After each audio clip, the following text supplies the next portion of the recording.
Hallelujah. Hallelujah. First and foremost, let us all give honor, glory, and praise to all that is in existence, the Elohim of our forefathers, the Elohim of Abraham, Yitzchak, and Yaakov. Secondly, let us give all due respect to our leader, Nasi Yeshua, Prince of the Room, as well as all the other dignitaries, the mothers, the children. I've been doing the ancient talk about forefathers. Shabbat shalom, shalom alaikum. Shabbat shalom, shalom akar. How was everybody's week? Awesome. So, All right, well, let everybody raise up and face the east so we can do a quick prayer.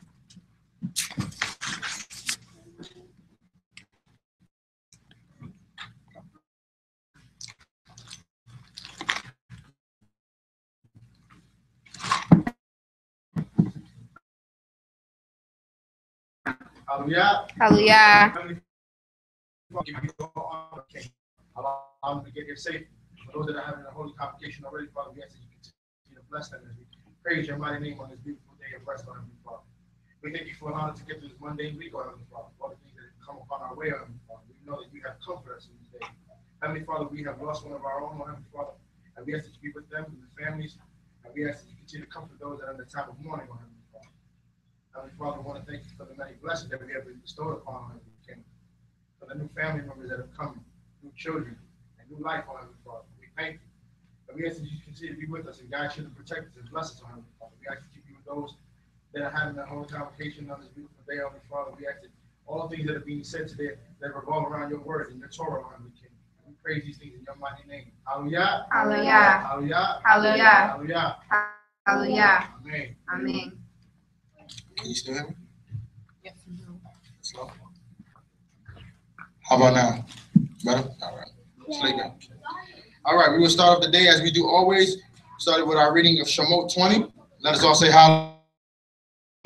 Hallelujah. And it says, who brought you out of the land of Mitzrayim, out of the house of bondage. And you shall not make yourselves an idol, any image of anything that is in the heavens above, or on the earth beneath, or what is under the earth.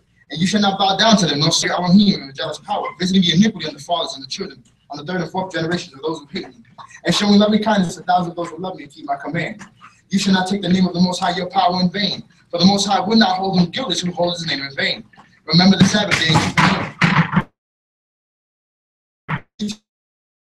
You shall hold your work, but the seventh day is a Sabbath to the not you, nor your son, nor your daughter, nor your manservant, your maidservant, nor the cattle, nor the stranger who is within your gates.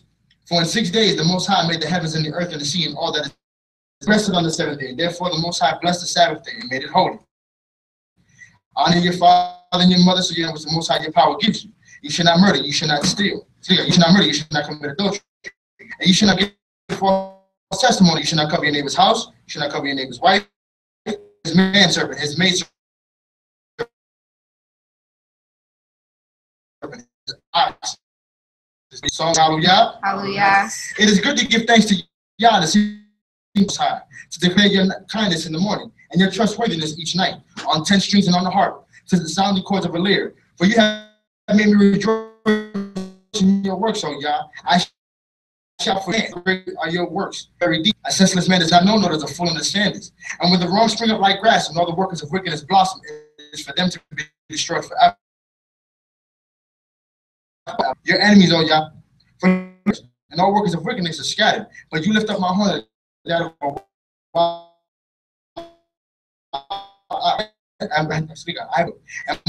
my will rise against me. The righteous of the Most High flourish in me. They will still bring forth fruit in the old age, and they will be full of sap and green to show that the Most High is upright. He is my rock in whom there is no unrighteous. Hallelujah. Hallelujah. Psalms 124. Hallelujah. Hallelujah. It was on our side that Yisrael. I've been for Yah who was on our side when men rose up against us. Then they would have swallowed us alive, and the waters would have overwhelmed us, and the streams would have gone over our being, and the proud waters would have gone over our being. And blessed be Yah who did not give us his prey to their teeth. Our being has escaped like a bird from the snares of the trappers, and the snares were broken, and we have escaped. And our help is in the name of the Most High, maker of heaven and earth. Hallelujah. Hallelujah. Psalms 125. Hallelujah. Hallelujah. Those who trust in Yah are like Mount Sion. It is not shaken, and it remains forever. As the mountain surrounds Yerushalayim, so Jehovah surrounds his people, now and forevermore. For the scepter of wrongness shall not rest in the land allotted to the righteous, lest the righteous stretch forth their hands to unrighteousness. Do good, O Yah, to those who are good, and to those who are upright in their hearts. But those who turn aside to their crooked ways, Yah shall lead them away with the workers of wickedness. Peace be upon Yisrael. Hallelujah. Hallelujah. Deuteronomy 6:4 says, Shema Yisrael, Yehovah Eloheinu, Yehovah Echad. Hear, O Israel, the Most High your power, the Most High is one. And you shall love the Most High your power with all your heart and with all your being, with all your might. And these words which I am commanding you today shall be upon your heart. And you shall teach them diligently unto your children. And you shall speak of them when you walk, when you sit in your house, and when you walk by the way, and when you lie down, and when you rise up. And you shall bind them as a sign on your hand, and they shall be as frontlets between your eyes. And of your house and on your gates, and it shall be when Yah your Elohim brings you to the land which you swore to your fathers, to Abraham, to Yitzchak, to Yaakov, to give you great and good cities which you did not build, and houses full of all kind of goods, and wells dug out which you did not dig, vineyards of olive trees which you did not plant, and you shall eat and be satisfied. Be on guard lest you forget the Most High who brought you out of the land of Mitzrayim, out of the house of bondage. Fear the Most High your power, and serve him, and swear by his name. Him you shall serve, and by his name you shall swear, and do not the mighty ones, and the mighty ones of the people. The Most High your power is a jealous power in the midst of you. Unless the displeasure of the Most High your power burn against you, he destroy you off the face of the earth. Hallelujah. Hallelujah. Today's date is the 8th, and as I do every week, we always read a proverb dealing with the number of the date. So according to the Gregorian calendar, today is the 8th day. So we will read Proverbs 8. Hallelujah. Hallelujah. All right. Does wisdom cry out? Does understanding raise her voice? And on the top of high places by the way where the plants meet, she stands. Besides the gate at the entry of the city, at the entry door she cries aloud. To you men I call, and I send my voice to sound to the sons of mankind. People understand, fools be an understanding heart. Hear, for I will speak excellent things. The opening of my lips, my mouth, wickedness is an abomination. All the words of my mouth are in righteousness, and there is nothing crooked or perverse in them. There are understands. Right to those who find knowledge. Receive my instructions rather than silver, and knowledge rather than choice gold. For wisdom is better than rubies. All the things they may be desired can't be compared to it. I, wisdom, have made prudence my dwelling. Find out knowledge and discretion. The fear of the Most High is to hate evil. I hate pride, arrogance, the evil way, and the perverse mouth. Counsel and sound knowledge are mine. I have understanding and power. By me, kings reign and princes decree justice. By me, princes rule, nobles, and all righteous rulers of the earth. Those who love me, those who seek me diligently will find me. With me are riches, honor, enduring wealth, and prosperity. My fruit is better than gold, yes, than fine gold. My yield than choice silver. I walk in the way of righteousness, in the midst of the path of justice, that I may give wealth to those who love me, and I fill their treasures. And the Most High possessed me in the beginning of his work, before his deeds of old. I set upon from the everlasting, from the beginning, from the earth's existence. When there was no depth, I was brought forth, and when there was no spring abound with water. Before the mountains were settled in place, before the hills I had brought forth, while as yet he had not made the earth, nor the fields, nor the beginning of the dust of the world. When he established the heavens, I set a circle on the surface of the deep. And when he established the clouds above, and when it became strong, when he gave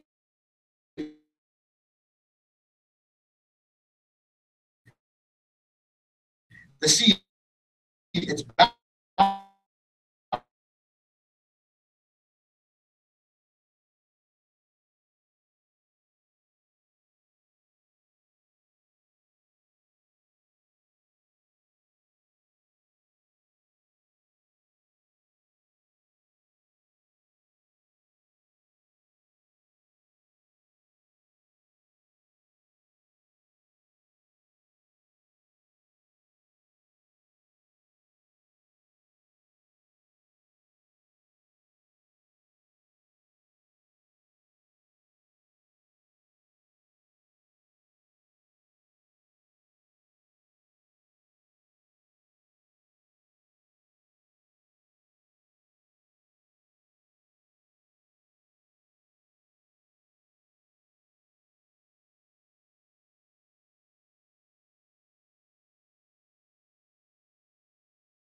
Blessed be the praise of the things that lack in our lives. Blessed be the Father.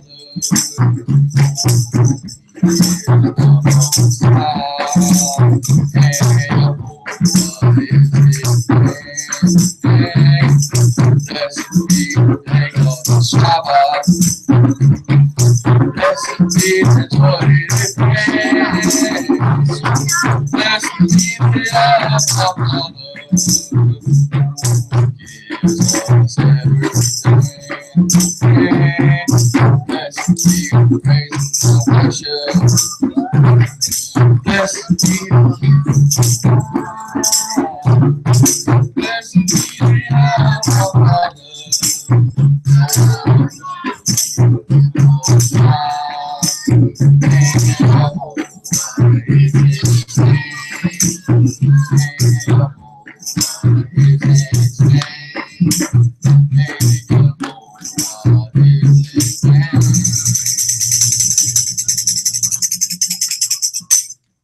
By the rivers of Babylon, yeah, we sat down and we cried. And we remember the schools and we were sing out in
The heavens declare it,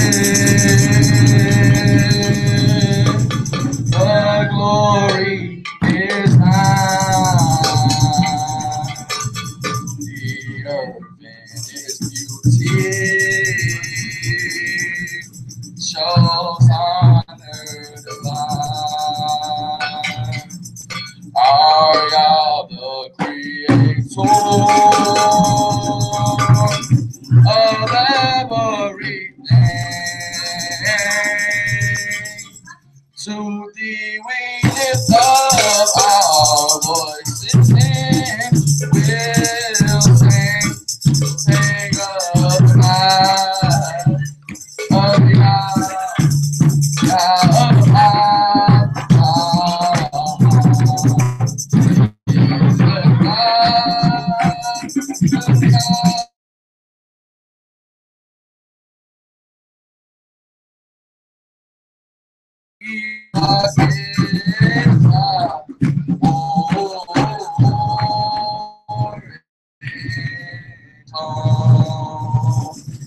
of thy wondrous word,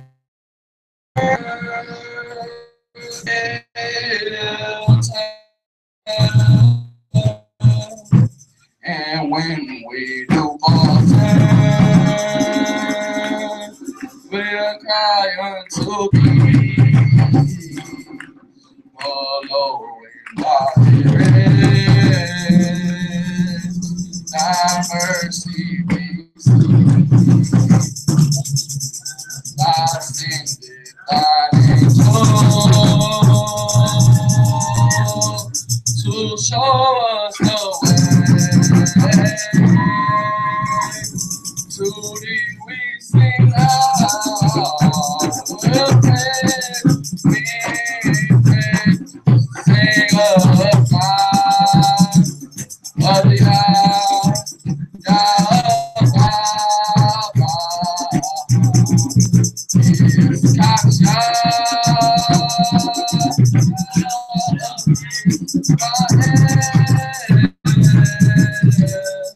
He make it dark in of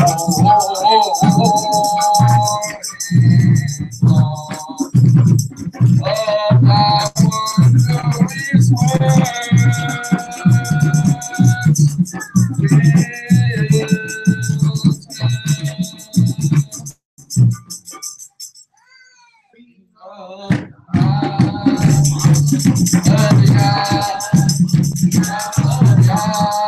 wondrous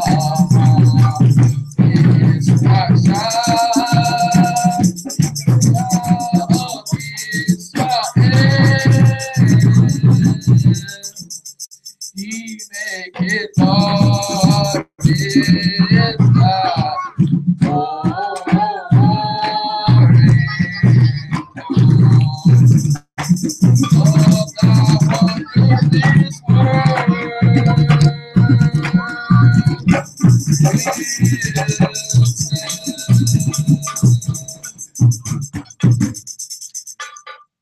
Thank God, spread.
is made to last. Togetherness will make us strong. Unity, we are strong. Our strength and power and will to be out of thunder, unity. Zera, zera, zera,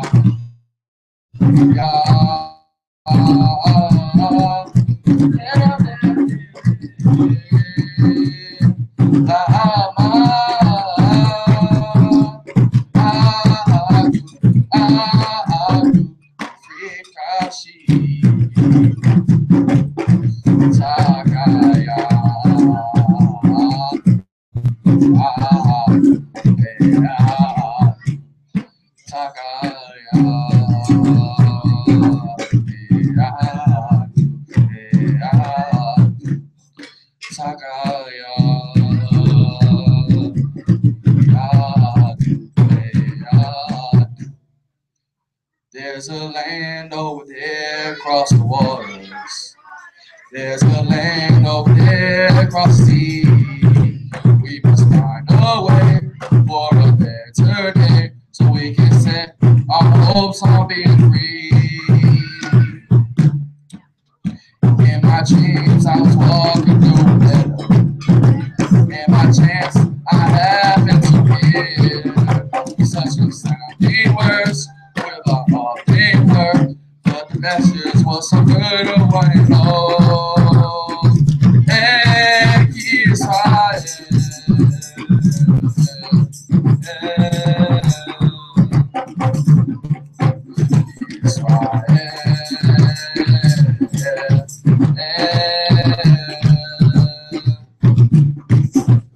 Finally, I glanced over a hilltop. People moan and they wept and they sang melodies that were bound to be.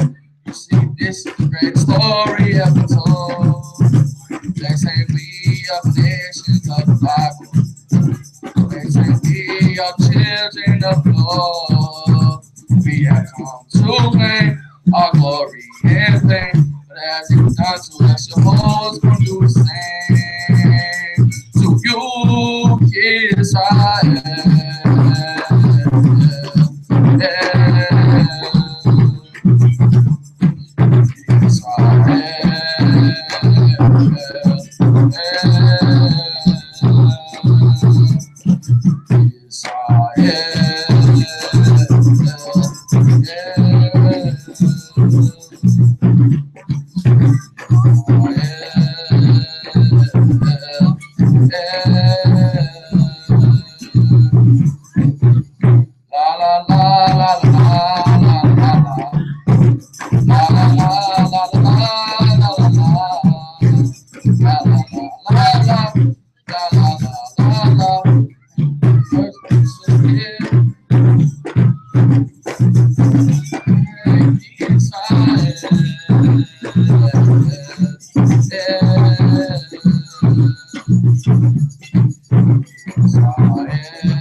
left me.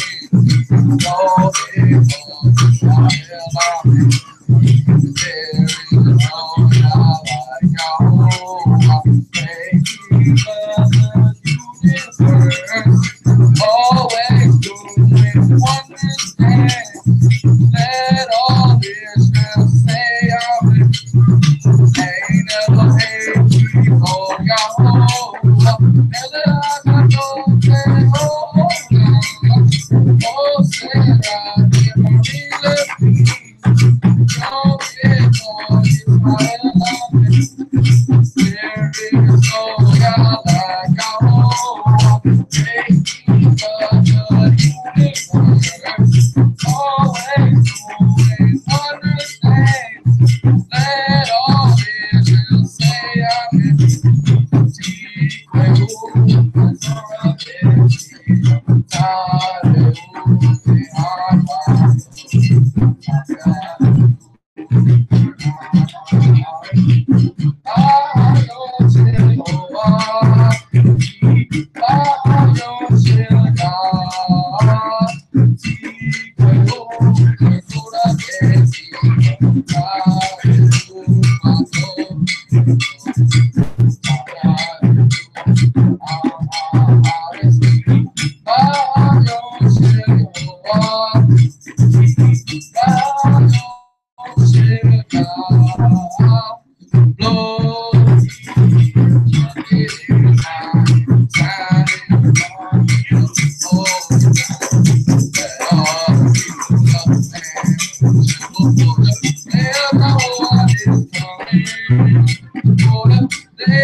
We are because of thy goodness for our soul.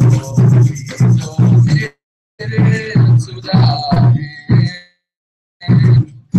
Help us please for thy promise of our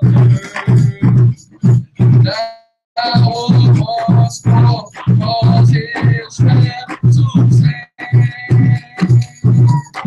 Thou would help us to stand in thy glorious name.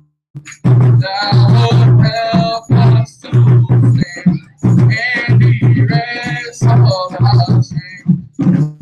Thy mercy and thy love throughout all the land. By the power of thy promise, cause Israel to stand. And all Yah had forgotten as we prayed in the land. But he sent for the angel of courage. So he gave us the Spirit to stand. Thou would help us to stand.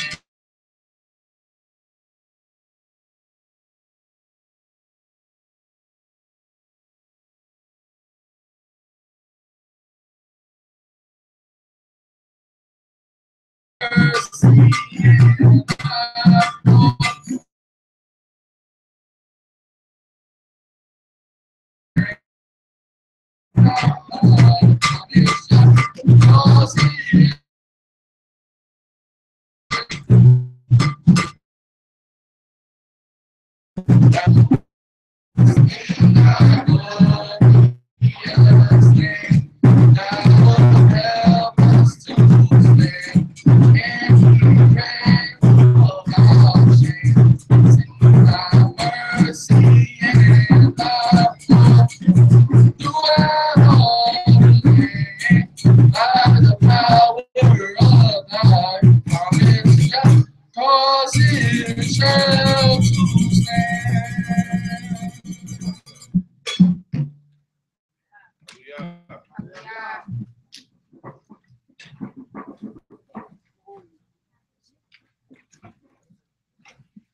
Hallelujah. Hallelujah.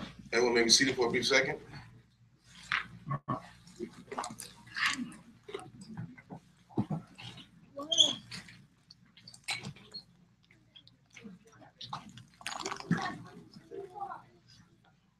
Hallelujah. Hallelujah. All praises, all honor, all glory to the supreme intellect of the universe, Yah, our forefathers, Yah, Abraham, Yitzchak, Yaakov. I thank the Heavenly Father for blessing us and allowing us to make it this Shabbat and to many other Shabbats. And I'd like people to understand that the things that we do here is based off of scriptures. All the things, even according to the ceremony that we do, like we're about to go into reading the Torah. Now, you may not see this at many camps or many congregations, but the reading of the Torah was a natural part, and it was in the book of Ezra and Nehemiah where we all stood when we read the Torah, and the leaders read through the Torah, and the people came up and they made aliyot. So to some of us, it may appear that it's an aspect of Judaism, but that is only into the unenlightened and those who aren't educated in the history of Israel. I want people to understand that you don't go from 2,000 years and not having history. It doesn't happen like that. You don't go 3,000 years without a people having a tradition and a culture, but that is what most of our leaders want us to believe. They want us to believe that we didn't have a culture or we didn't have a tradition.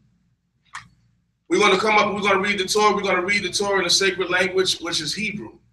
And some of us don't, some of us know Hebrew, some of us don't. So bear with us if you don't know Hebrew, but it's incumbent upon you to learn the language, the tongue of your forefathers.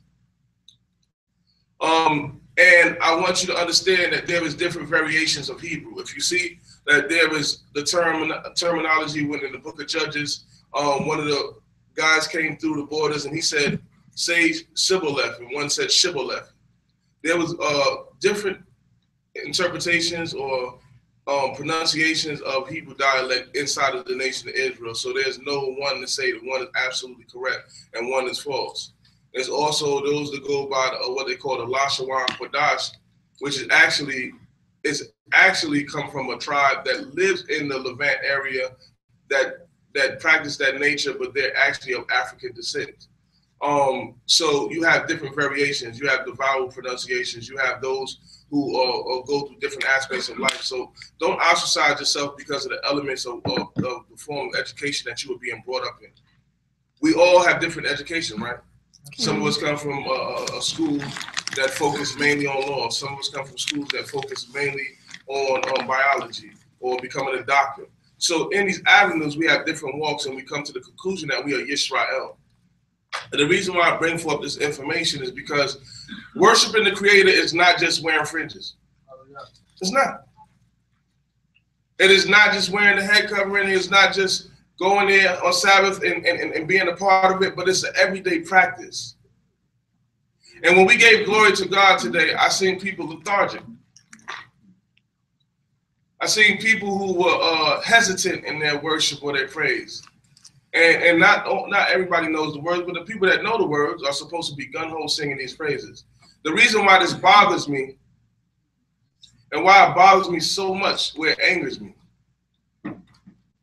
is because it appears that we worship man more so than God. And what do I mean by that? If I was to throw on some radio and that new Jay-Z album was on, and you know the words, you're going to sing it like you Jay. Or if I put some Migos on, you're going to sing it with a different feel. But when it's time to perform and worship before God, everybody hides their talents because they're shy, they're bashful, they don't want to give God praise. It's an abomination to the Creator that you give man more glory than you give God. And I stand by what I say, and I mean what I say. If you in the streets and you singing them thug songs, you singing them witchcraft songs, more than you giving glory to the Creator, you are an abomination to Yah. And that's my statement. And it comes from the passion of the heart. And the funny thing about it is today's lesson is dealing with Aleister Crowley and his influence on your music. And I want all parents to sit in this room because I want to know if you're going to stand beside and watch your children sing music devoted to other gods. I want to know if you're going to sit by and allow your children inside your house to play music by people who are satanic worshipers. And wonder why your child don't listen. Wonder why your child is disrespectful. Wonder why your child doesn't have the zealousness to read the books that they want to. They're not focused on the Torah enough. Is it because they're being poisoned? So when we give glory to God, I want those who have the ability to give glory to the Creator to stand here and give praises to God. We read the Shema. It says you worship Yahweh with all your heart and all your soul in all things. And in all things. And in your meldeka, your everything that is extreme. Every aspect of what you do. If God gave you a voice, use it. If God gave you ability to play the drums, use it. You know the difference between our children, they're not tainted by the world. They come up here and they sing. They play drums to God. You know why? Because they weren't told that godliness was uncool. But when they get older, they're going to get into their way and they're going to be more of pushing away what's godly because of the world. And we're victims of the world. We are victims of people that try to take away our worship. See, we came out of Christianity. And it held it down for a while, and now we're in a place where we see God's law as being imperative. Worshiping on the Sabbath is not an option, is it? It said you should have a holy convocation. Now, you can be slick and define it the way you want to, but really, in truth, it's talking about gathering with the people. You can have a worship that you like, and you can have it tamed around women, or just tamed around your own ideology. But God said, gather with your brothers and your sisters. Correct? Mm-hmm. That's the book I read. And tell me if I'm wrong. Because guess what? If you don't gather with your people on the Sabbath, then guess what happens to the nation of Israel? It dies. It dies. The internet is not going to be able to preserve your nation. It's not going to be able to hold together a community. And these are the things that we have to understand. So we're going to get into the Torah reading.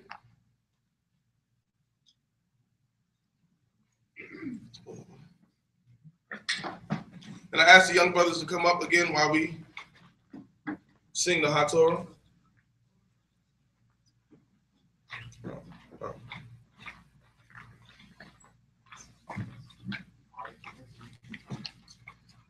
And we ask everybody to stand while we read the Torah. This is an ancient culture. It was practiced in Ezra and Nehemiah. And if you want to learn Hebrew, then there's many of us here that can help. And there's a class that we're about to start again, and it's only for those who are serious in it.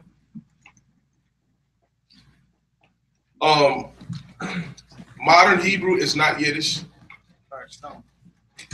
I want you to understand modern Hebrew is not Yiddish. If you understand language, language has to evolve to keep up with the time.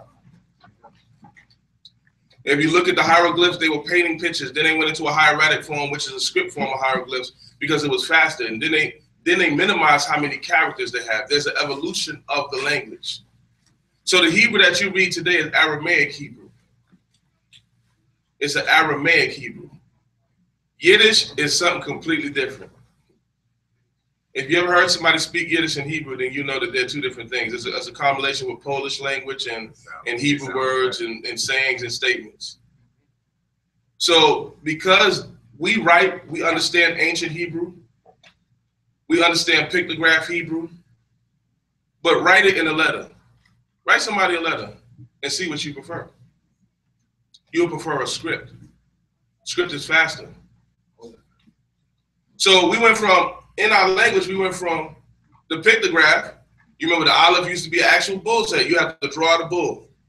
Then it went to the ancient where it's tilted to the side and it looks like an upside down A. That's where you get your A from.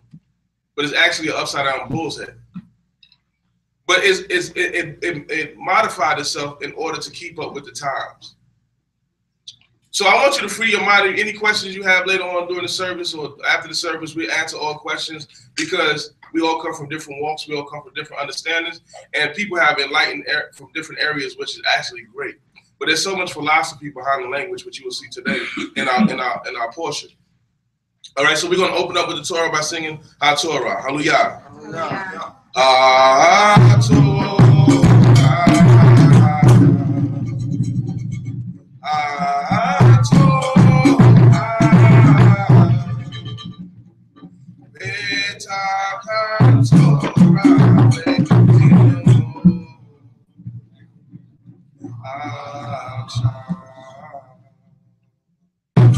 Whereby shall we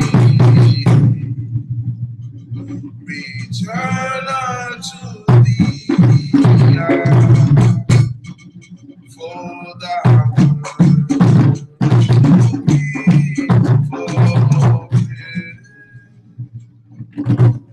by thy Lord, by thy glory, in our hearts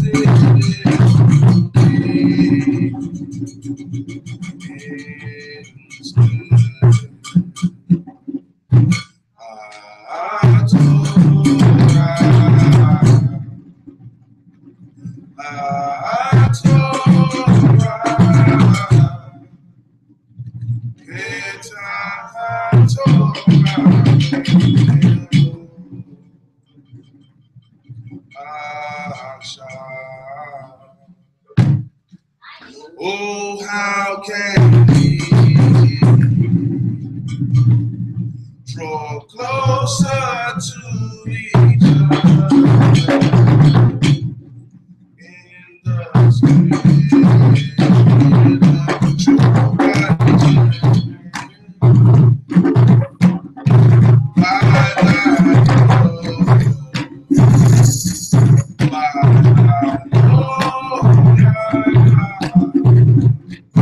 is the only way.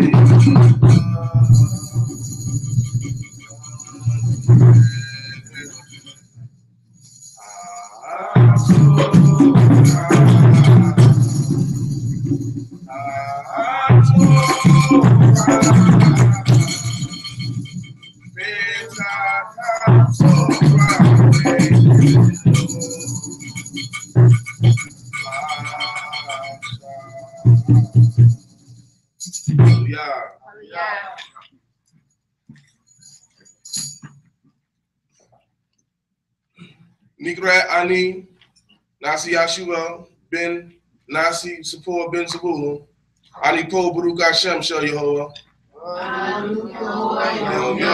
Baruch Yehovah Ubaruch Ba'a Nikrat HaTorah Yehovah Imkem.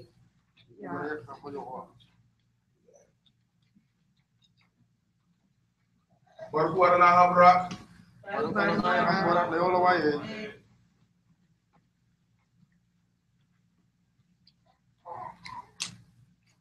Silakan.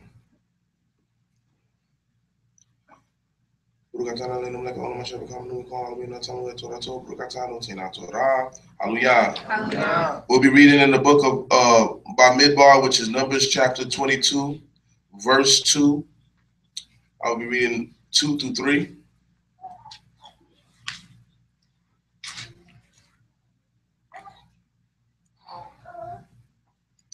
Hallelujah. We are Balak, Ben Zippor, et Kol Asher, Asa, Israel, Le Mori.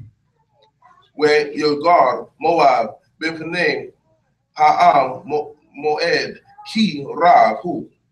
Where ye quats, Moab, Mifne B'nai Israel. Balak, the son of Zippor, saw what Israel had done to the Amorites. Moab became terrified of the people, for they were numerous, and Moab became disgusted because of the children of Israel. Hallelujah. Hallelujah.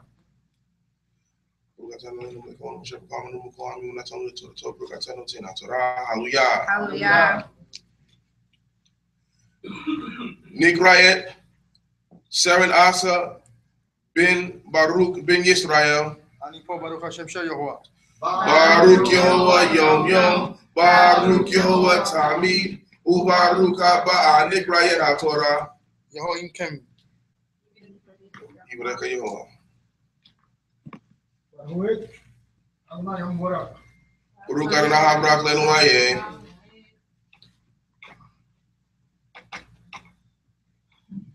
ברוך אתה אדוני אלוהינו מלך העולם אשר בחר בנו מכל העמים ונתן לנו את תורתו. ברוך אתה אדוני נותן התורה. הללויה. Hallelujah.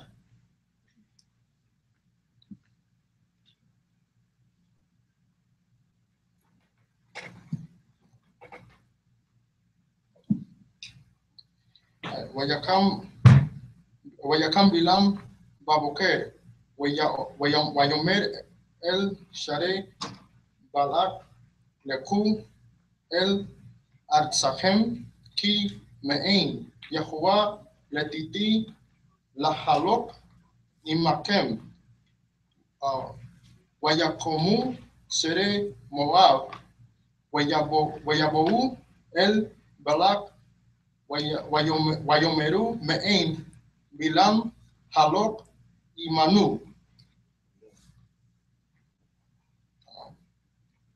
ברוך אתה אדוני אלוהינו מלך העולם אשר נתן לנו תורת אמת חיי עולם נתבותינו. ברוך אתה אדוני נותן התורה. הללויה. Hallelujah.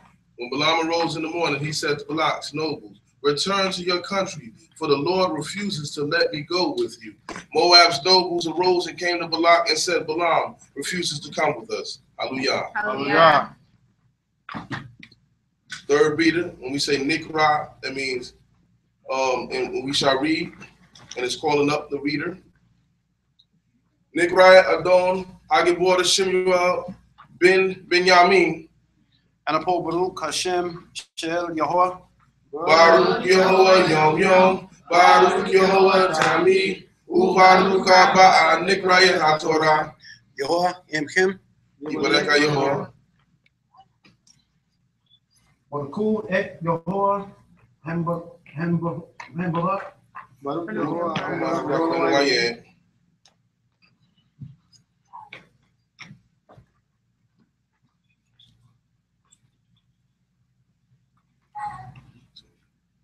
Moriani.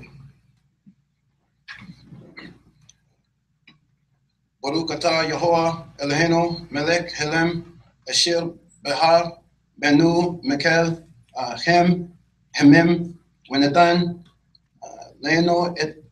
לנו את תורתו. ברוך אתה יהוה נותן התורה. Hallelujah.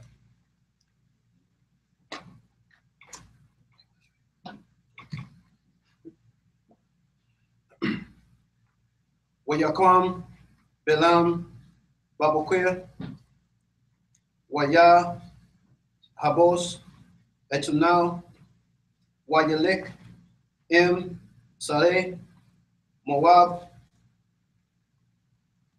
ויהא את אלוהים כהולך הוא וית יסב מלך יהוה בדרך לשטן לו והוא עוקב על אתונו ושנא נערה עמו.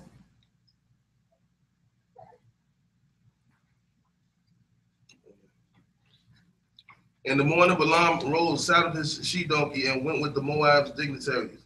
God's wrath fled because he was going, and the anger of the Lord stationed himself on the road to thwart him. And he was riding on the she-donkey, and his two servants were with him.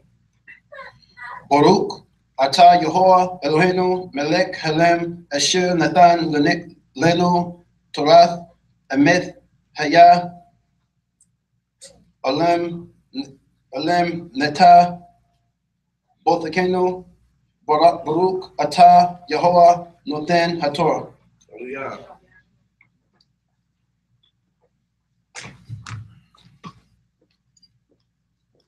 Hallelujah. Hallelujah. Nigrat, Adon Zaquin, Yosef ben Yisrael, Anipo Baruch Hashem Shel Yehovah. Baruch Yehovah Yom Yom, Baruch Yehovah Tamid, Ubaruch Abba Nikrai HaTorah.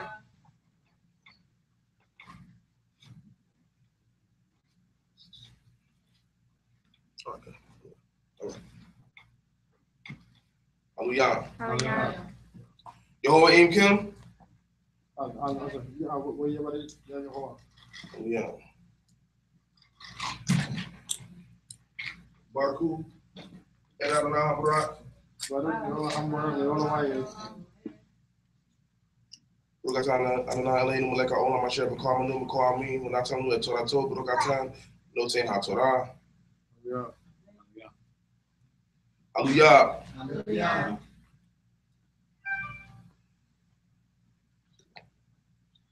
Where you elect Be'alam Im Balak, where you Vu'u Quariat Kotsot, where you Zavak Balak Baquad with Son, where you Slak Bil'am, where Lisha'arim Asher Oto. Hallelujah. Hallelujah.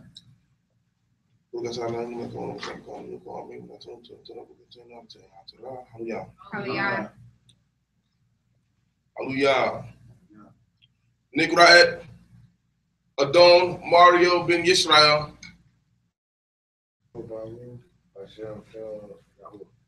Baruch Yehovah Yom Yom, Baruch Yehovah Tamid, Ubaruch Abba Nikraet HaTorah. Yehoah King, Emma King. Ibaraka Yehovah. Yehovah HaBarak Le'elomayeh.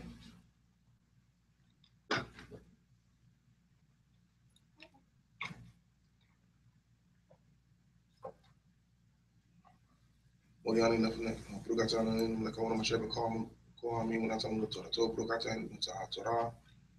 Yeah. Balak said to him, come with me to another place from where you've seen them. However, you will only see a part of them, not all of them, and curse them for me from there. He took him to the field of the outlook, to the peak of the mountain, and he built 7 altars and offered up a bull and ran one on each altar. Hallelujah. Hallelujah.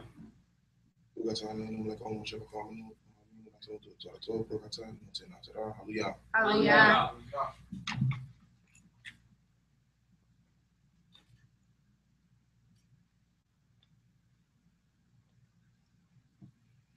Nikraet, Asael, Ben Nasi Yashuba, Ben Nasi Support, Ben Zabulon. Baruch Yehovah Yom Yom, Baruch Yehovah Tamid, Ubaruch Abba Nikraet HaTorah. Yehoah Im Kim. Ibaraka Yehovah. Baruch Atah Barak. Baruch Adonai HaBarak Le'elomayeh.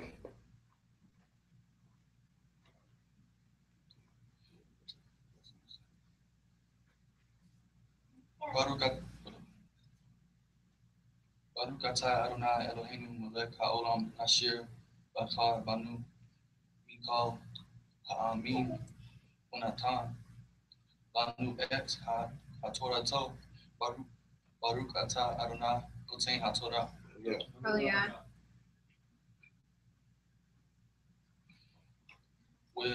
Weyomer Balak El Balaam Lakana Equa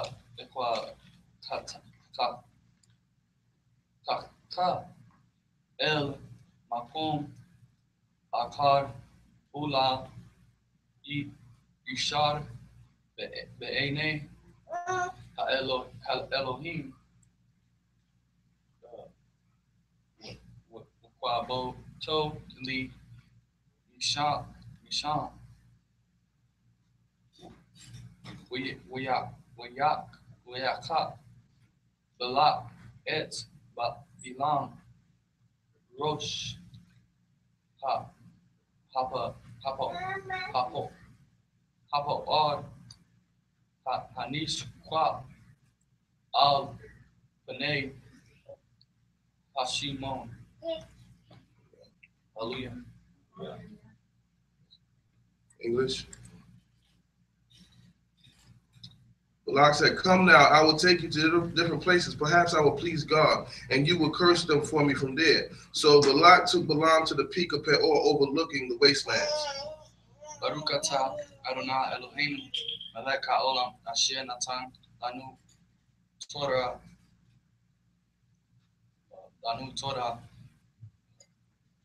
emet hayeh olam nata b'ta'a to kenu Baruch atah Adonai noten haTorah. Hallelujah.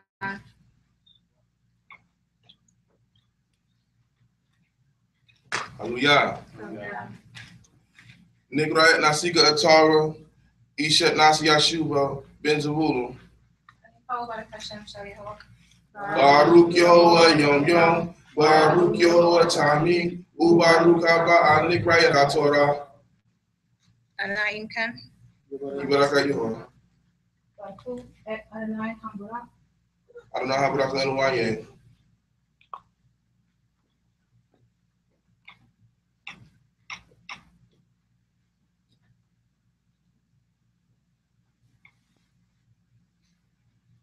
Baruch atah Adonai Eloheinu melech haolam asher bakar banu mikal ha'amim v'natan lanu et torato.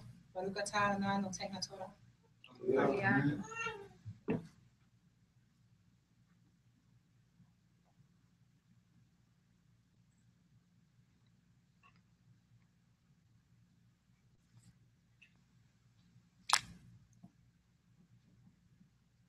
Ve'atah hin holek le'ami lekah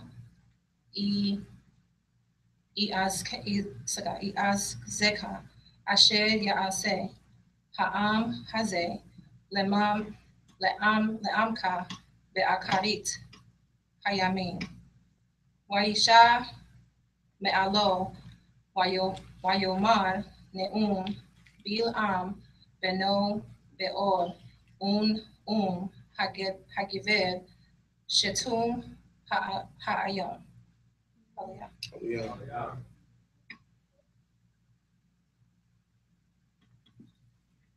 And now I'm going to my people. Come, I will advise you with this. Will do to your people at the end of days. He looked up at his parable and said, the word of Balaam, son of Beor, the word of man with an open eye.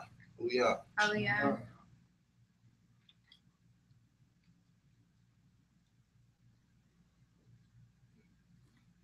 Baruch atah Adonai Eloheinu melech haolam asher natan lanu Torah emet kaya olam nata betokenu. Baruch atah Adonai noten haTorah. Hallelujah.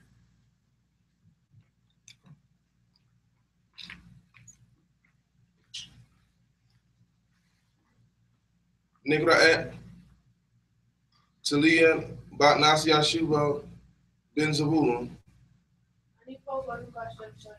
Baruch Yehovah Yom Yom, Baruch Yehovah Tami, Ubaruch Haba Nigrayat HaTorah. Yehovah Imkan. Ibaraka Yehovah.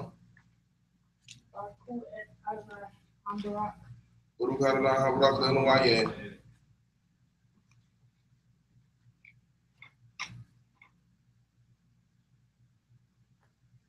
Baruch atah Eloheinu melech haolam asher bahar banu mikal ha'amim v'natan lanu et torato. Baruch atah Yehovah Eloheinu HaTorah. Yeah. We're reading out the book of Micah, chapter 5, verse 6 and 7. And we're going to read it in Hebrew.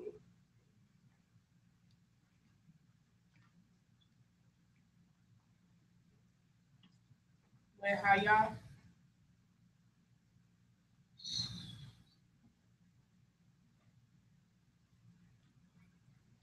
She'erit Ya'akev Yaakov Korev Hamim Rabin Kitov Mi'at Yahovah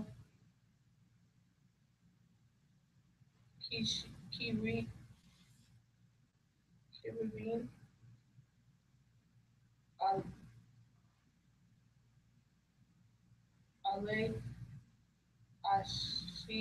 Ale Asher La Lo Yaakov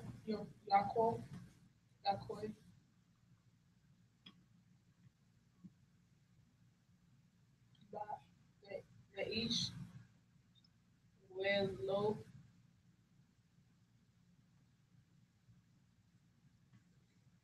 Yakel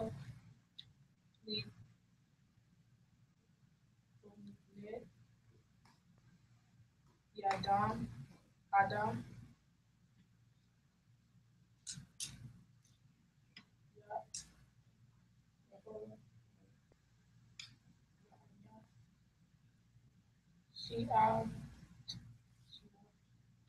Shi'arit Yaakov Bagonim Querim Bikerev Amin Rabin Kiare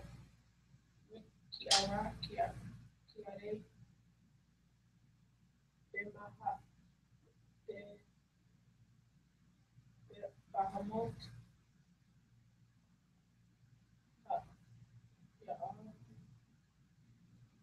Ki Kafir Beyad Di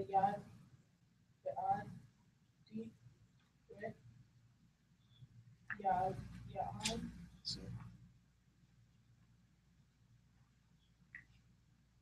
Asher Avar Yerat TORAH Ye'ad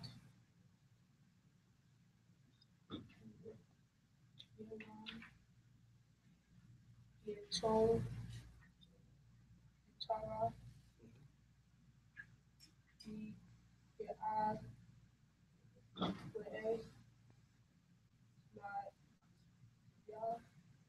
Matsem Hallelujah.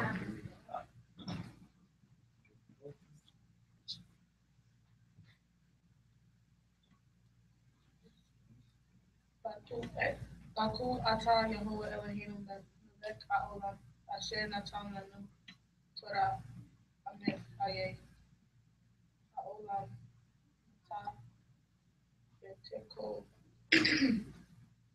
aleinu Baruch atah Yehovah Eloheinu HaTorah. Hallelujah. Hallelujah. Hallelujah. Hallelujah. All right, everyone may be seated. I'm about to go into the lesson for the day.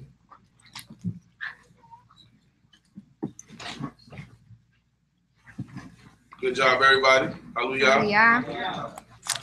All right, today's portion is PARASHAT. PARASHAT means what?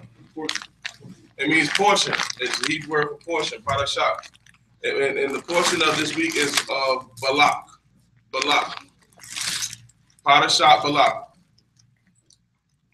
All right, anybody remember the story of Balak and Balaam? Mm-hmm. It has to do with what? Famous story, man. Talking to what? The donkey. The donkey. Everybody remember this. You remember it in your Christian days, remember it in your Hebrew days. This is a famous story, but many of us don't grasp the essence of the story that's inside of it. So what we're going to learn today is how to come up with Hebrew exegesis on things, or Hebrew interpretation, or midrash from self. A lot of times people tell you it means this, or it just means this. That's not how people think. You can take the same portion. I can take a picture of an ink painting and throw it on the paper and show it to somebody, and everybody else see something different. You can look up in the sky and say a cloud look like this, and somebody else can look at the cloud and say it look like this, because everything is based off of the perception of a person. And one thing about Torah, you're allowed to come up with your own understanding as long as it doesn't go against what? The law. So a story can mean something to you and affect your life differently as long as it's going according to Torah. So Amore Gabriel calls the Torah a Melissa, which is what the sages call it.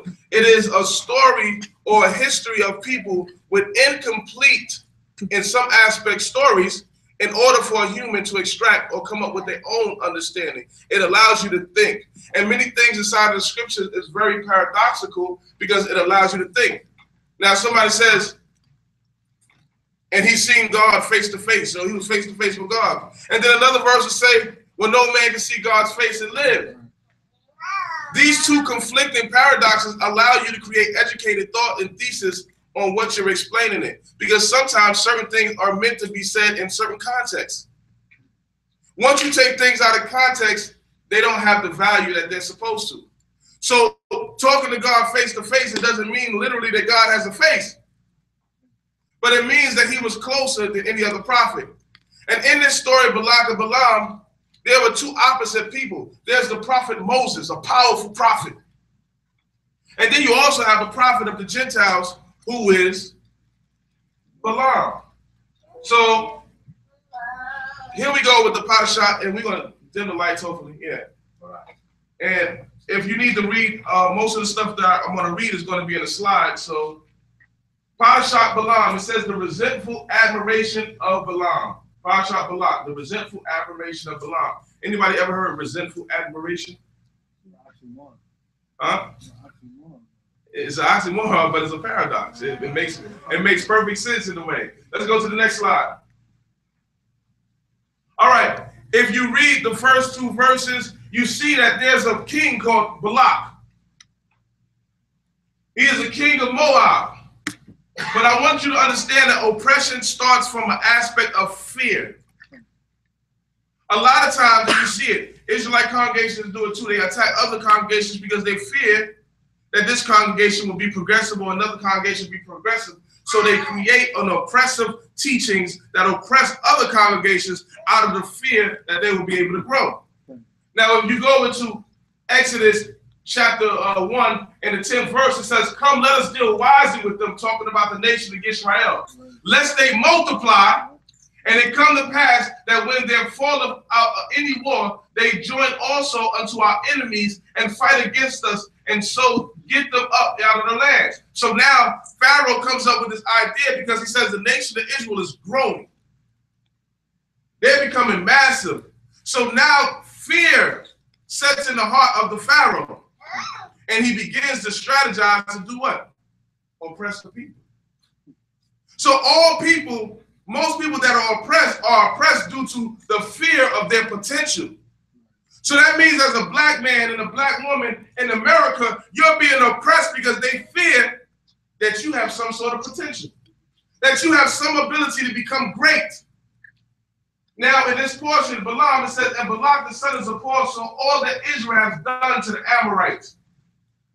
And Moab was so afraid of the people. So now Israel is complaining. Remember? We were in the wilderness complaining against our leadership, complaining why we're going to be destroyed. But the people that are around us actually have fear for who? Us. They don't look at you the same way you look at yourself.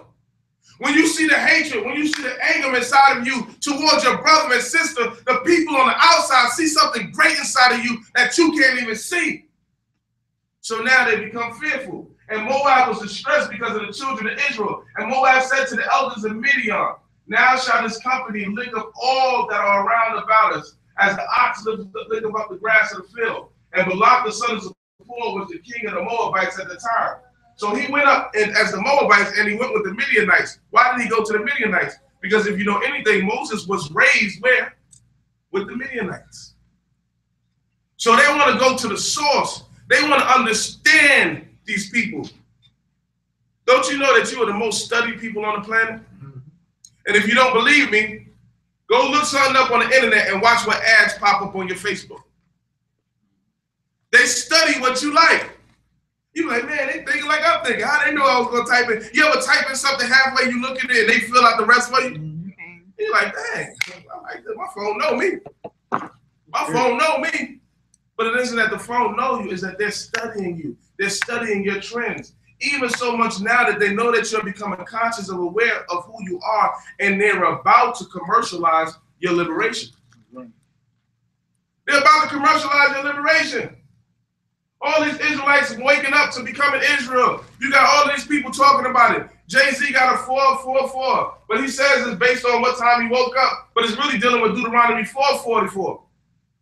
And it's talking about these are the laws that were commanded to the children of Israel by God. So in it now, they're about to commercialize your liberation.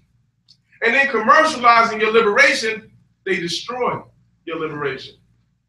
And they'll begin to start making money off you. You got to think about it. So now, he sent the messengers, therefore, to Balaam, the son of Peor, of Bethel, which is by the rivers of the land of the children of his people, to call him, saying, behold, there is a people come out from Egypt, and behold, they cover the face of the earth, and they abide against me. So now, this, like the book says, they have taken crafty counsel against my people. They're coming together. They've been watching you, oh beautiful nation. Next slide. And this is from Sefer Yashar. Anybody read the book Yashar? Yeah, anybody? Well, there's a lot of midrash. What's midrash? Anybody know what midrash is? Fellowship, counsel. It's deep breakdown. It's the Rosh. It's when you go deep or you break down the scriptures. So when we say midrash, it's just a breakdown or an interpretation of the story, right? So Sefer Yashar actually correlates to many rabbinical midrashes by saying Balaam actually was a counselor in Egypt to Pharaoh. So not only is this man, he has been studying this nation so good that Pharaoh hired him, and when he left, the king of Moab hired him in order to oppress these people. Well, that's funny. Do you know when America beat the Nazis, they hired all the Nazis? Yeah. Yeah. Do you know the same racism that the Nazis had created, America used it and hired it inside of his nation to corruptly oppress you? Come on now. Let's look at it. There was a German man that came up with the idea about the Caucasoids, the Mongoloids, and the Africoids. That was racism. And you know what? In our way of life, we inherited the same racism because we say Shem is the Mongoloids or the Asiatics, right. Ham is the Africans, and Japhet is the Caucasians, which is absolutely not true. It's absolutely not true. There are some migrational patterns that happened when Japhet went to Europe, but they remained black. Some of them remained black, and then they came back into Africa. Israel, if it wasn't for racism and the creation of the Middle East, Israel was always considered to be a part of what continent? Africa. So now they created this Asiatic, which they call the Mongoloid race, and now we feed into it. Do you know when we came into being Hebrew Israelites, that some of this was the premise of our teaching, but a lot of this we got from racism. A lot of this we inherited. Hebrew is a what kind of language? Oh, it's a No, it's an Afro-Asiatic language. Meaning that, what does that mean? It's from Africa and the Asian continent. It's a combination of the two. So when you get into stinking Hamites and stinking Africans and all of that stuff, that really doesn't represent our history. Because in it, we married throughout all of these nations, and we took on some ideas and concepts that there was no division in certain areas. So now, when you look at us, most of our history reside on the land of Africa. When we were taken as slaves, where did we come from? Africa. But there was racism that allowed us to think that certain things. Now, is Yah for all people? If they're righteous? If they're righteous? But we know a lot of these people aren't righteous. But we have a tendency not to be righteous ourselves. Now, so this says Balaam was a part of the council. Let's go to the next slide. Balaam's meaning, most commentators nowadays prefer the combination of the word am, which means people, and the verb bala, which means to swallow. So Balaam, who is this prophet of the nations, his name means the swallow of the people. Now, you see this also, this word bala is used when the ground opens up in Moses, and during the time of Moses, and swallow up the people. So you got a man who is out there who practices a certain kind of magic that is built in our system to take over our people and curse our nation. Continue. Next slide. All right. One of the things I want you to understand is that when you read about Balaam meeting with the Midianites, it said, and they met with the diviners. Those who practice sorcery and witchcraft. What do they have to do with corrupting a nation? Why are they talking to them about attacking the nation of Israel? We're supposed to be the nation to the people. But guess what? It's no different now. When people want to attack our nation, they got to get the occultists, the magicians, and all of these people to corrupt our nation. And this is what today's story is about. Balak and Balaam. Now, everybody heard of Aleister Crowley, right? It says an Illuminati magic trance on the entertainment industry. Now, I want all parents to listen to this, please. Because after this, if you allow your children to indulge in certain kind of music, then you want your children to be witches and sorcerers. You want them to. All right, Aleister Crowley is best known under the monikers of the wickedest man in the world. Man, you can't get a worse title than that. What's your AKA? Yo, I'm the wickedest man in the world. Yo, that's your moniker? That's what they know you as? The wickedest man in the world? AKA the Beast 666. Anyway, you gangsta, ain't it? All right? But his influences go much deeper than that. The influence that I'm speaking of is with the entertainment industry, which sends subliminal messages and guidances to the masses, and that the watch the films and listen to the music of those who fell under Crowley's spell of black magic. Crowley's spell of black magic with the K is to differentiate between it with the false stage magic. Crowley is responsible for the modern day popularity within the evil and the occult, and is evident by the plethora of symbolism I point out in the entertainment industry. A.G. all CNI, the sign of horns, clothing, music videos, movies, and posters. Now, they took the diviners, and these people are going to try to curse you. So that means that there's something, there's people that's working against you. There's people that's working against you. There's even angels waiting for you to fail. They want to prove that you're not perfect.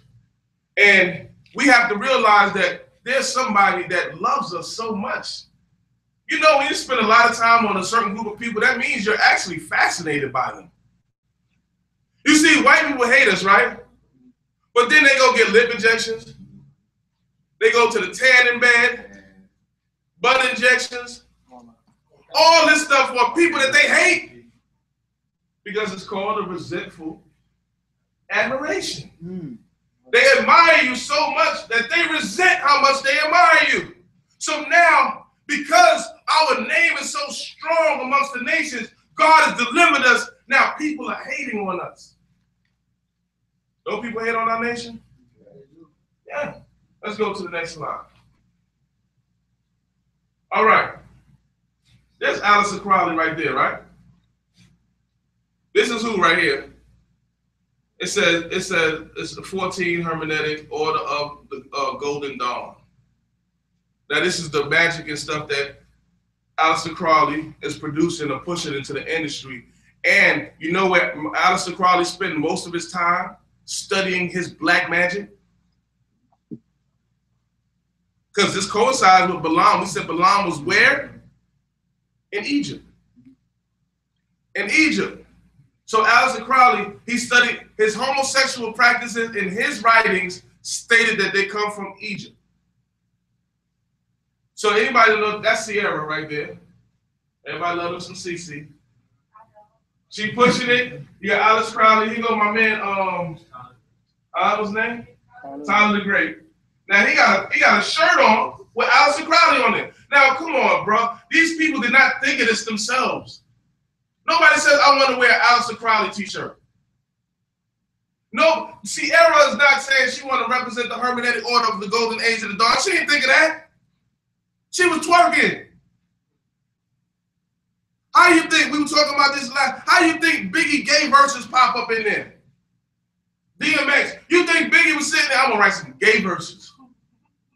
They sat down with him, they said, hey bro, we need you to put a couple of gay verses in there. Biggie like, oh, I think I can do that. And he puts them in there because they're pushing Aleister Crowley's vision of taking over the music industry. Because in him, his poetry was rhythmic poets on how to put people in trances. So he thought the best place to be was the entertainment industry. Next slide. All right, you see the bull. That's the bull of Wall Street. That represents Baal. That represents Molech. You see all the symbolisms. Everybody with their little symbolisms. All the presidents. All the presidents lined up. And they make sure you see the sign. But no. Hold on. There go my man. But his shirt says, do that which thou wilt. That's the statement. Who had that statement strong and pumping? Aleister Crowley. Is it coincidence? No. These people are to push lewd music, sexual practices, and homosexuality. They've been pushing it in the music industry. Don't act like this is something new that the kids just started. No, we had it and we pushed it too. They've been pushed for days. Next slide. All right. And I use this because I want you to understand that there is two people at war now. You have Balaam, which is the dark side. And Balaam, actually, I come from a word, Amam, which means the darkness. Who goes against Moses, who represents enlightenment. So now you have two prophets, and both are close with God. Both know the systems, but one is using it. One is called and hired to use it to oppress God's people. When Moses, when he had the ability to knock out Israel, when they tried to kill him, he refrained from doing it. God said, I'll make a nation out of you. Moses said, no, Father. Don't bring your people out here for that. Because the world would think that you failed. And God was just testing them. God already knows the answers, but he tests the man's heart regardless. He tests you for your answers. Next slide. Number 22, it says, and Balak said unto God, Balaam said unto God, Balak, son of Zippor, king of Moab, has sent unto me, saying, behold, there is a people. So this is Balaam's conversation with God now. So now that Balak hired him, he's going to God. Balaam is not going to do anything that God doesn't want him to do, correct? So behold, there are people that come out of Egypt, which covereth the face of the earth. Come now, curse me them, peradventure I shall be able to overcome them and drive them out. And God said to Balaam, thou shalt not go with them. Thou shalt not curse the people, for they are blessed. And Balaam rose up in the morning and said unto the princes of Balak, go into your own land, for the Lord refuses to give me leave to go with you. So he said, I can't even go with you. God hasn't even put it in my spirit to go with you. He said, these people are blessed. But look, wasn't the Israelites fighting and arguing and cursed? But God still called them a blessed people. Because there's something inside of you that you're not seeing. And he says, and the princes of Moab rose up and they went to Balak and said, Balaam refuses to come with us. And Balak sent yet again princes more and more honorable than him. So he sent the better entourage. And you know what? We moved by that. That's how they get you in the industry. They tell you to say certain things, and they be like, say this. You like, I can't say that. We give you $1 million signing bonus. You like, what you want me to say? You gonna say it in a fly away, but you gonna say it. You gonna slip it in one of them verses, right? So, and they came to Balaam and said to him, thus saith Balak, the son of Zippor, let nothing, I pray thee, hinder thee from coming unto thee. For I will promote thee unto very great honor, and I will do whatever thou sayest unto me. Come, therefore, and curse me this people. And Balaam answered and said unto them, the servants of Balak will give me his house full of silver and gold. I cannot curse the people anymore. I have to do what God says, less and nothing more. So he's like, I don't even care what you can give me. I can only go and do what God says. Next slide. Now, therefore, I pray you, tarry also here this night. So he goes into God again. Isn't this like us? When God gives us an answer and we're not happy with the answer, we keep on asking him the same thing. We keep asking him for the same thing he already refused us in the first place. Because sometimes we know better than God. Our minds are so smart, we're so intelligent that God must have made a mistake. He had to make a mistake, man. So it's just the fact that Balaam went to God again, that something in his heart said that he really wanted to do this. He wanted to curse this nation. Why? Because he was admiring them for a long time. And God came unto Balaam at night and said unto him, if the men come to call thee, rise up and go with them. God changed his mind? Why did God change his mind? God didn't change his mind. Because sometimes in life, even if God tells you no and you keep begging for it, God is going to what? Give it to you. Be careful what you pray for. Be careful what you pray for. I remember my brother praying for a girl that he wanted, even though she wasn't righteous. And he prayed and he prayed and he said, God, give me signs and saying that this is cool. And he said, but why would God hook me up with this girl if he didn't want me to have her?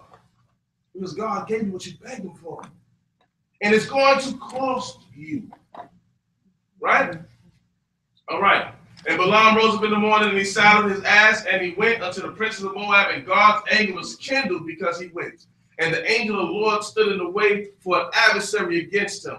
Now he was riding upon his ass, and his 2 servants were with him. Now, I was speaking, and I want you to realize this. I want you to think about this. And I was talking to Hockey Boy Shimmy this week, and I was like, have you noticed that in the Bible, the angels are really not happy with us? The angels, why angels are wrestling man? We minding our business. Why are you wrestling me? I'm minding my business.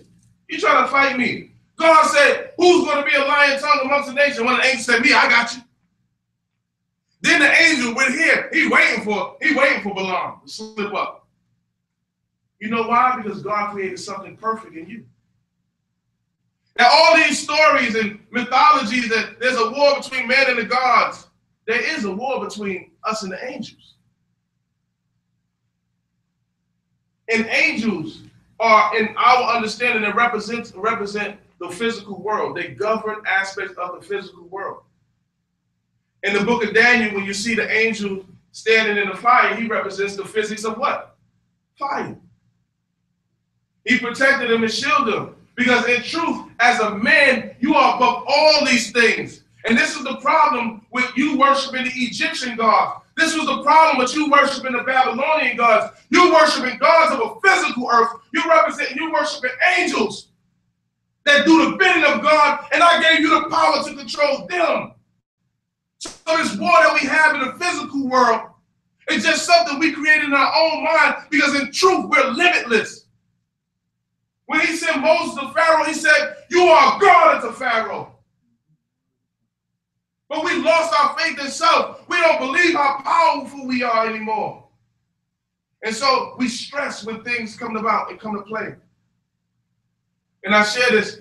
I had a family, I'm not going to say the name, but a family member found that they were sick. And they were stressing it. But what made that person different than the other day? They just found out what it was. It wasn't no difference. Somebody put a label on you, now you scared. That's only a word that you're serving to. That's only a word you fear. And you have the God of gods, and your power is unlimited. But God gets his wrath kindled against him. So now the angel ready to jump in. I've been waiting. I've been waiting to bust his behind. I fought with Jacob. Let's beat this mankind up. Because the physical world want to prove that you're not perfect, but God sees something inside of you that everybody else sees but you. Ain't that like us? Sometimes you singing and you're like, oh, I was all right. Everybody, man, you tore that up. You're like, I did. You know what I mean? People got to tell you about yourself. But the truth is, you don't need nobody to tell you about something that you already know God blessed you with. You have to know who you are. You have to know your potential. And if not, you're going to be a victim of resentful admiration, and the people that really admire you is going to take advantage of you and oppress you. Right? All right. So the angel map. So now, as the ass saw the angel of the Lord standing in the middle of the road with his sword drawn in his hand, and the ass turned out the way and went into the field, and Balaam struck the ass to turn into the way. But the angel of the Lord stood in the path of the vineyard, and the wall being on the side, and the wall that side. And when the ass saw the angel of the Lord, he thrust himself into the wall, crushed Balaam's foot against the wall, and she smote her again. And the angel of the Lord went further and stood in a narrow place where there was nowhere to turn, neither to the right hand to the left. And when the ass saw the angel of the Lord, she fell down under Balaam, and Balaam's anger was kindled, and he smote the ass with the staff. So now the angel's sitting there, and he's riding the donkey. You know one thing about it, and we're going to get into the thing about a donkey. A donkey is only stubborn because it's not going to do something it knows it has a bad turnout. A donkey is stuck. You can't move that donkey trying to pull that donkey. Like, he knows something bad about it. He's not going there. If he's convicted that this ain't right, it ain't going to work out right, he's not going to go. He's not going to go. So now Balaam is constantly beating the donkey. Where are you going? The donkey just passed. The donkey can see this angel is clearly in there going to kill you and drop you. I'll work for you, my man. I'm not going to let you get killed. And the Lord opened the mouth of the ass, and she said unto Balaam, what have I done unto thee that thou hast smitten me 3 times? And Balaam said unto the ass, because thou hast mocked me, if there was a sword in my hand, I would have killed you. Now he's so driven to curse these people now. He don't even know that God's wrath is sitting there. And sometimes we don't see this in the physical world. We go into practices that's ungodly, and because there's not immediate repercussions, we automatically feel that we okay. That's just how our people are. The Sabbath visit, and your job call you to work on the Sabbath, and you say, I don't work on the Sabbath. They say, well, you better work unless you're fired. And you go in, and God don't curse you immediately, you feel okay. Then you go in 2 Sabbaths. Then 3 Sabbaths you go in. And then literally you know it, you done lost your belief. Well, and then but Israelites are smarter than that. They find a way in the Bible to prove that why they can go in on the Sabbath. See, the Bible says right here, you can't keep the laws in this land because it says in the land. You know, we start finding excuses to justify our way, and that's us. Let's go to the next slide. And the ass said it to Balaam, and not thine the ass upon which thou hast ridden ever since I was thine unto this day. Now this is gonna be taken out of context anyway, but we're not gonna let it happen. I was thine unto this day. Was I ever want to do so unto thee? And he said no. So would I ever do something to you? I've been with you how long? I'm trying to tell you that there's something wrong here. Let's go to the next slide. All right. The donkey is symbolic of versatility, intelligence, eager worker, determination, stubbornness, spiritual dedication, undying faith in the creating force, willingness to take on board the responsibilities and the burdens of others. So in truth, what happens is there is the faith that he lacked in God's word. And even though he had some aspects, he revolted his spiritual dedication past.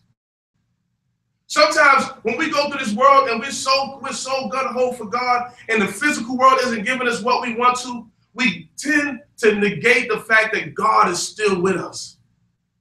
We tend to overlook things.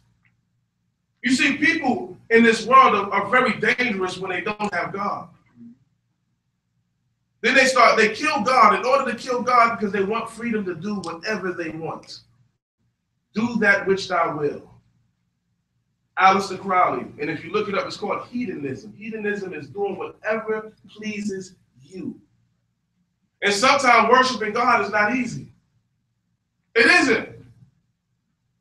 Your job tell you got to make a mandatory meeting and a holy day coming up. You tell them, hey, I got a holy day. You go in there all guarded up. Go in there with your guards up.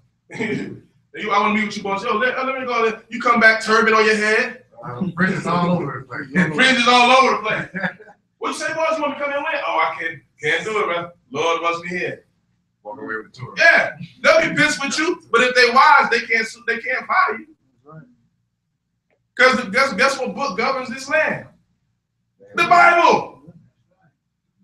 A lawyer will laugh in their face if they fire you because you taking off because of religious belief. You should want somebody to fire you. You should go in there with the attitude, there they fired me. Go in there. What you say? You know, Martha, what you say? You say, I better call. I'll say this again. Record it. Go in the office with your recorder on.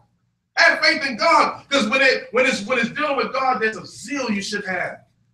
When Elijah went against the prophets of Baal, he was mocking them.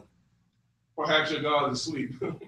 Where's your God? He's mocking them. We got to have zeal when it comes to our God. We got to have a feeling that's second to none. You better be proud to be an Israelite. You better know that you are a person that was built. You wasn't created to die. You brought death into this world. But our strength is in the spirituality and our relationship with God. Go ahead. All right, so this happened 3 times. So 3 was considered to be the number of harmony, wisdom, and understanding. Also the past, present, and the future. And this is what you should base all your decisions based off of. You got to have the harmony and the balance of wisdom and understanding. Make sure your decision is wise and you understand why you're making the decision. Make sure the decision is not a repeat of the past. Make sure it's not a pleasure of the now. And make sure it's something that is not going to jeopardize your future. Many of us just move off the now. Many of us just do things for the now. Now will have you paying child support. Yeah, now I have you child support. It was good now. It was good then. Well, yeah, it was good. You ever mess up and then you do something like, man, that wasn't even worth it. Exactly. Is there any now that's worth 18 years of $500 to $700 a month? And no pun intended, but there is no ass worth that much. It isn't. Ain't no way in the world. So make sure that yours is not a repetition of the past. The past is actually what got you where you at in life. If you're not happy with life, then stop repeating the past. Make sure it's not a pleasure of the now and it doesn't jeopardize your future. All your decisions in life, you should make that. Use these 3 things, carry with you in life. And person asks you a question, can you do this? Even if it's a small thing, don't jump to say yeah. Even if you want to. Sometimes you can say no, because it might not fit in with your new principle of the spirituality of 3. Next slide. All right. So now, Balaam's there. He goes and he sees Balak. Balak he said, make me these altars. So he make him an altar. He says, he give him everything he wants. He give him all the animals he needs. And this is the funniest thing. Some of the most beautiful compliments are coming from Balaam about the nation of Israel. The people he's trying to curse, he thinks that they're beautiful. He thinks that there's some gorgeous people. He said, and he took up this parable. So now God is talking to him. He says it to Balak. Balak is like, come on, Balaam, curse these people for me. Look at all this I got for you. I got some gold. I got everything. You know, I got this. So the Balak is the ruler or the destroyer. That's what Balak means, destroyer, the conqueror, right? So think about it, that's America. But then they had to hire some occultists and bring them in there to curse the black people and hold them down. Right? So now he says, Balak to the king of Moab have brought me unto Aram, out of the mountains of the east, saying, come, curse me, Jacob, and come defy Israel. How should I curse whom God has not cursed? How shall I defy whom the Lord has not defied? For the top of the rocks I see him from the hills, and behold him. Lo, the people shall dwell alone, and shall not be reckoned among the nations. Who can count the dust of Jacob, and the number of fourth of the part of Israel? Let me die a death of the righteous. Let my last days ends be like his. So he's poetic. But one of the things that stood out for me is even the occultist Balaam himself, he knew that the nation of Israel should have been what? The people shall dwell alone. He knew that. He said, you can't tamper these people. They have to be by themselves.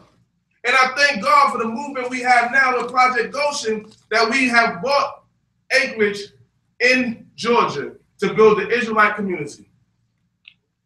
And that is a beautiful thing for the future, because they know when we separate ourselves from these people, we're going to be beautiful. Watch how we flourish. Watch how godliness comes. Watch how Yah puts that spirit in all of us. Next slide. Now, this is one of the sayings. After he goes from mountains to mountains, and he keeps on saying, come on, Balaam, curse these people for me, man. Curse these people for me, man. Come on. He says one of the greatest sayings that we use today, and we say every Sabbath, Matovu, Halakha, Yaakov, Mishkanoteka, Yisrael. It says, how goodly are the tents, O Jacob, in thy tabernacles, O Yisrael. So when he's looking, he's seeing the beauty in the tents in your households. People love black marriages and relationships, but you're taught that it's ugly. You may even behave like it's ugly because you've been influenced by the occultists. He said your tabernacles, your places of worship, they love everything about you. This man want to curse you, but he's saying you're so dang beautiful. When people look at us and you think people laughing at you when you walk around with your fringes on the bottom of your shirt, but in truth, they really saying, yo, that is fly. How many times people put you to the side and say, yo, brother, that's nice. Sister, that's beautiful. You come and you're a sister, you come with that head wrap in the front lit, and you come with the long skirts, they call you what? They call you what? Queen. They call you queen. They didn't even know you. You could be the sorriest person on the planet. But they see you from the outside and say, dang, beautiful queen. You put on the short little mini skirt, tight stuff. Hey, shawty. Hey, shawty. Oh, hell with you, ho. They not even gonna curse you. You, sister. Oh my God, bless you, sister. That's it. That's all they want. They want to pronounce blessings on the beautiful women of Israel. So when you walk out and you feel different, you should feel good. Everything should feel good. When you wear your fringes, make them fringes swing. Put an extra bob. How you doing? How you feeling? Your parents gonna look at you crazy. What the hell are you? What cult you done join? Is that a cult? No, I should read the Bible. I should read the Bible a little more than I did before. And you share it, and don't use your knowledge, your new knowledge, to attack your family. Your family ain't gonna understand you. They not. Don't use it. Don't serve the Lord. God. See, you don't believe in God, mama. No, that's not what that book is for. It's not used to attack your parents. It's supposed to make you a better a child to your parents. Right. So if you can't show them with the words, show them in your actions. They say, little Johnny. My name's not Johnny no more, mama. It's Yohanatan. well, Johnny Labaton, you show up more on my line a little more. I like that. Yeah, thank you, man. Thank you, mama. Be a better child. That's how law is supposed to be elegance. It's supposed to be pureness. It's supposed to be, don't antagonize your parents. You know how bad and angry it is for a child to stand before you like they smarter than you? Even if you right, your child tell you, I don't do that no more, mama. That's what y'all do. You're going to knock that child upside his head. He's like, I don't care what book you read, what Bible, what God. You gonna make that parents not like God. Don't ever use that against them. Go ahead, next slide. All right. Now this is going on, ending out of the lesson, but I want to read this because I want you to be able to understand. This comes from the unhappy cost of resentment. And it's dealing with the resentful admiration. And really, this is most of everybody's problem. Boy, did Balaam love the nation of Israel. He tried all his magic to destroy them because he had resentfulness. But this is from the unhappy cost of resentment. Søren Kierkegaard once defined resentment in this way. Resentment, he suggested, happens when we move from the happy feelings of admiration to the unhappy feelings of jealousy. All of us can relate to it. And this sadly happens to all too frequently in our lives. We are dangerously blind to its occurrence. Me, resentful? How dare you make that accusation? You know, that's us. I'm never resentful. You know what I'm saying? I'm good where I'm at. We are a society that, for the most part, can't admire. Admiration for us is a lost virtue. Indeed, the many circles today, both in the world and in the churches, admiration is seen as something juvenile and immature. The frenzied, mindless shrieking of teenage girls chasing a rock star. Maturity and sophistication are identified today with the kind of intelligence, wits, and reticence, which don't easily admire, which don't easily compliment. Learning and maturity, we believe, need to be picking things apart. Suspicion of others' virtues, distrustful of their motives, are hyper alert for hypocrisy, and articulating every reason not to admire such a beautiful person. So we are so critical of one another that we fight admiration. You ever like somebody so much, you're like, there's something wrong with that. Something I don't find it. You know, you start finding things wrong. You start looking for things wrong because you admire, and we have been taught that admiring somebody is actually a childish thing. So we need to think about ourselves and step into a new realm. Let's go to the next slide. But what we don't admit in this view of maturity and learning is how we feel threatened by those who graces our virtues and exceed our own. What we don't admit is our own jealousy. What we don't admit is our own resentment. What we don't admit is, and never will admit, is how our need to cut down someone else is an infallible sign of our own jealousy and bad self-image. So if you are determined to destroy something, somebody ever made you so mad that you just want to hope their life fall apart? Everything. That in itself is an over-admiration that you have for the person.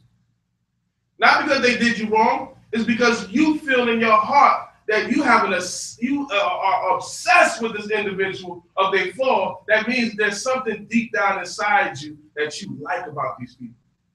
So even when people, Israelites, when they talk about F the white man and the white man's the devil and all of this, that actually means you are giving this man so much power that you become like him in order to be victorious.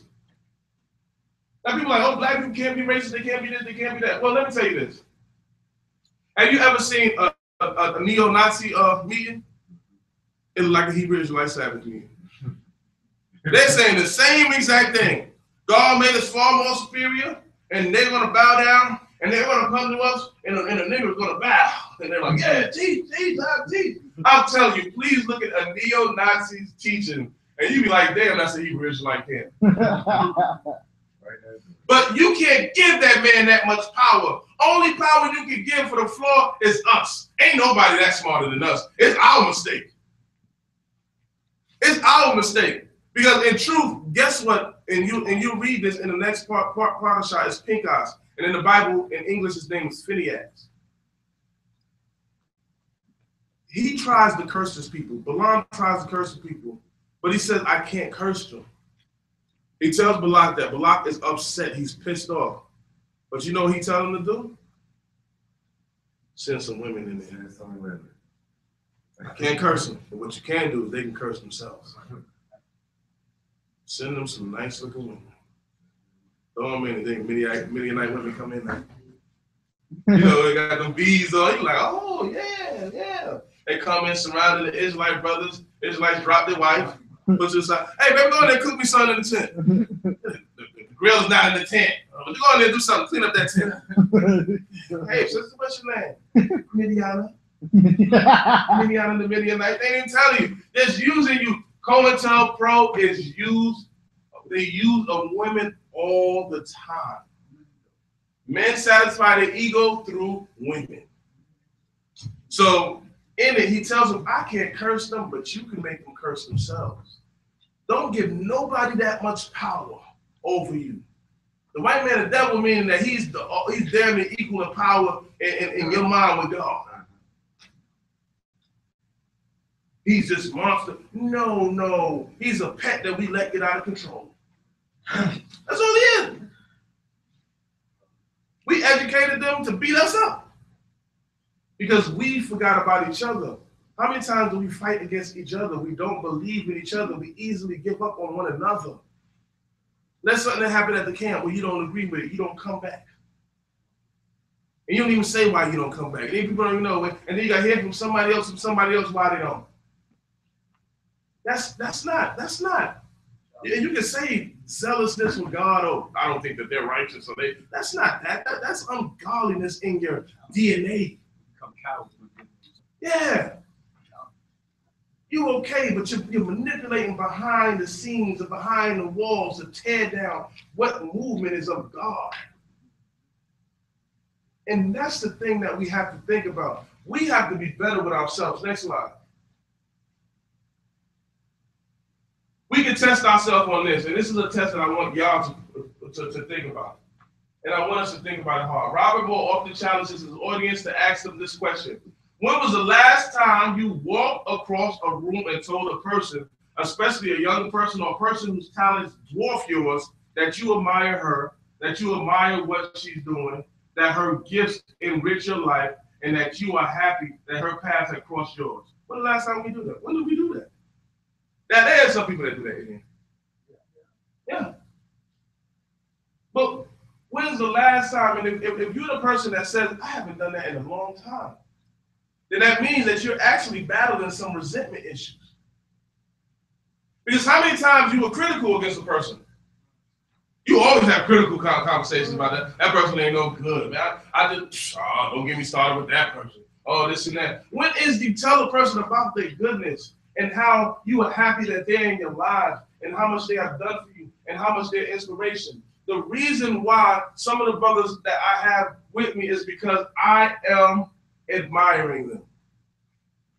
I admire that they all represent a part of me that I need to push. Do you know what happened? Have you ever noticed that in Tom and Jerry, Tom never kills Jerry? Have you ever noticed that Inspector Gadget and Claw, they never kill each other? Batman and Joker. Batman never want to kill Joker. He doesn't. He don't kill Joker. He turned Joker in and he always come back out. They won't kill each other. You know why? Because they always push the best out of each other. Once you take the person that you admire and you kill them and get them out of your midst, you have no reason to push and become a better person. So the person that's around you does not inspire you to become a better person. And if in there inspiring you, you have some resentment towards them and try to destroy them to make yourself feel better, you actually killed your own growth. You actually killed your own growth. If there's a brother in here or people in here that look good or look a certain way, compliment him. Feel good about it. If you like it, step your game up. Oh, hey, no, I don't like that. I don't like that. Sending those guards over there. Man, it just fits around his muscles very nice. It's sad when people got his muscles. You know, we think of stuff. We make up some stuff and make it right. That's all we got, you know. But we can't be like that. You gotta be like, yo, that's fine, bro. Can I get one? We have to push each other and inspire each other. If you don't have people that's intelligent, and a lot of us, we scared because, oh, like today's service, I don't know Hebrew. I don't know about that. I didn't understand what they were doing. I understand that some of this is strange to us, but it should be more a part of driving you towards your language. Once you learn your language, you have a philosophy behind it. The first thing they took from you when they made you a slave was your language. They cut your hair and they took your language. That's the first thing they did. So it's incumbent upon us to get our language back. Imagine we talking Hebrew, and you realize when you start reading Hebrew, you said whoever's writing this is a rapper. They are, because they'll use the same word over and over with wordplay. It's beautiful. And you see where everything you got from, even your statements come from Hebrew. Your statements of life come from Hebrew. You never left it. Once you learn that language, you realize that you're the people of the Bible. So I'll encourage, it says, when was the last time you gave someone a heartfelt compliment? Or the reverse question, when was the last time that someone, especially someone who was threatened by your talents, gave you a sincere compliment? We have to be people of compliments. How many times have we been beaten down? That's why when we go out in the streets and we teach, we're not going to be beating down our people. There's a time and a place to do that. But sometimes they don't know better. But then when there's admonishment, when you know better, then that's when you get the chastisement.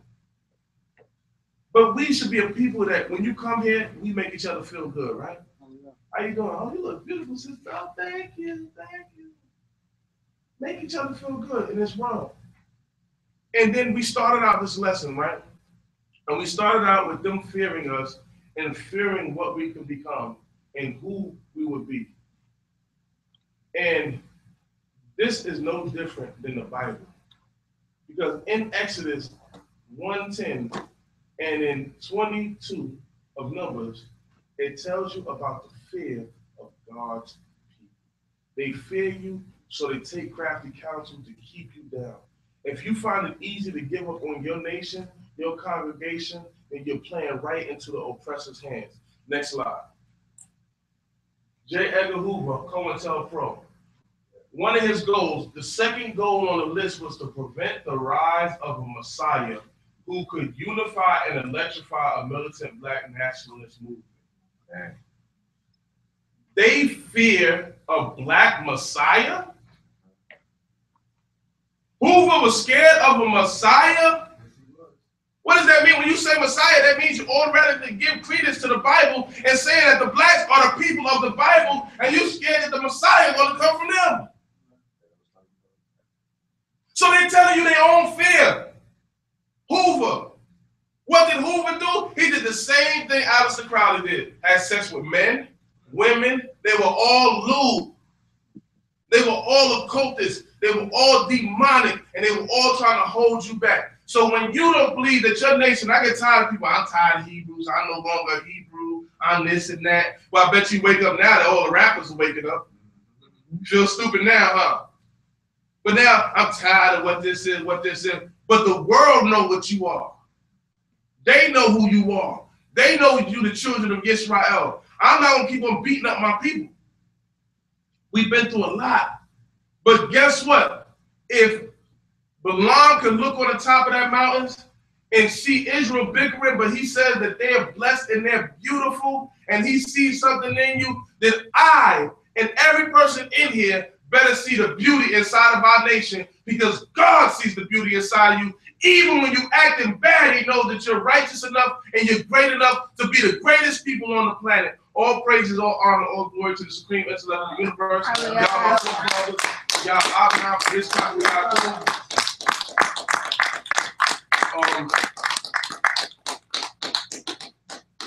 the time is 5:23. We will get ready to close out. Any questions, anybody? And this is a good time to ask any question. Hallelujah. Ask any question if you got any questions, anything about the service, anything that you don't understand, anything you would like to understand, even if it's completely against what you think we think, or you think I think what you think, whatever it is, we open, we can have a good discussion. Any questions, any statements, anything? I didn't know about the raise up. concerned about that. I never read it anywhere, and I have a good history of Eckhart and Hoover. I think he was the most horrific man that ever lived. Simply because he infected our community with all kinds of hate and destroyed us for almost 40 years. Yeah. You know, so wow. Hoover was a monster. He was a monster, absolutely, brother. Yeah. Hallelujah. Hallelujah. All right, hallelujah. Let us get ready to close out. All praise, all honor, all glory to the supreme intellect of the universe. I thank everybody for the Hebrew reading. It was a little better this week. And we're going to get better and better every week. All right. So that queen for pushing the people. You know what I'm saying? And we admire that about you. Hallelujah. All right. Hallelujah. Hallelujah. Hallelujah. Hallelujah. Blessed be the merciful King, supreme intellect of the universe, Yahweh, forefathers, Yah Abraham, Yitzchak, Yaakov. Thank thee, Heavenly Father, for allowing us to make it to another Sabbath day, the pinnacle of all existence, this Eden, this paradise that we have, oh Heavenly Father. We thank you for such a spiritual week, oh great King, and enlightenment. I've been enlightened in many ways, oh great King, and I feel your divine presence, and I love you with all my heart and my soul, oh great King. Please, oh great King, please be with the family of a teacher amongst us, oh Most High, that we lost this week, oh great King. Our teacher, a leader amongst us, Adon and More Yohana PARASHAT. Be with his family, be with his beautiful children, oh great King, that lost something that's so precious to them, oh great King. But sometimes we're so busy in our lives, we forget how important life is, oh Heavenly Father. Allow us to enjoy and reach out to people, oh great King, to understand that we are here, and it allows us to understand that sometimes our people are suffering and we don't even know it, and we don't take the time out to check on them, Heavenly Father. Please, oh great King, change our minds and our spirits. Allow us to be more nurturing towards one another, more caring, more loving, more concerned about their well-being, oh Heavenly Father. We take this time out to take a second, oh great King, to be quiet and remember the memory of a teacher amongst us, Adon Yohana.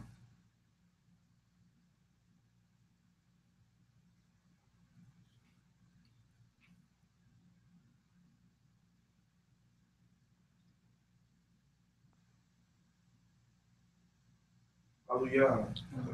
I remember, oh great King, when I was a courier, oh great King, I would travel from building to building, and I always run into this brother who I seen fringes on, oh great King, mighty power.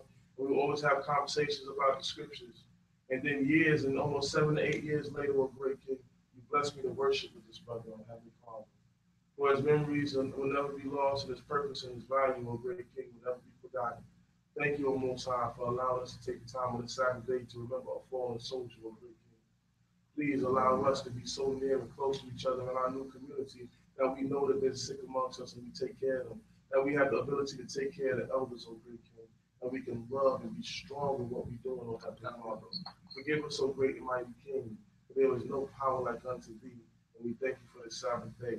Hallelujah. Hallelujah. Hallelujah. Hallelujah. Hallelujah. Hallelujah. Hallelujah. Hallelujah. You.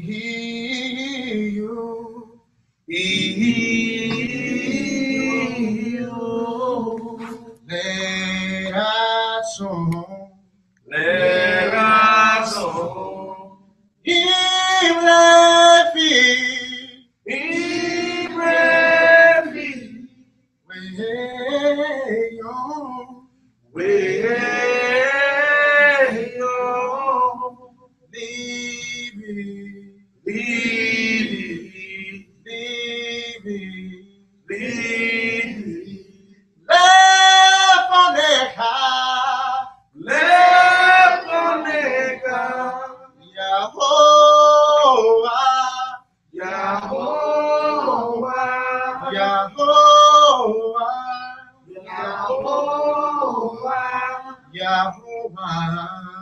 Yahovah, Suri,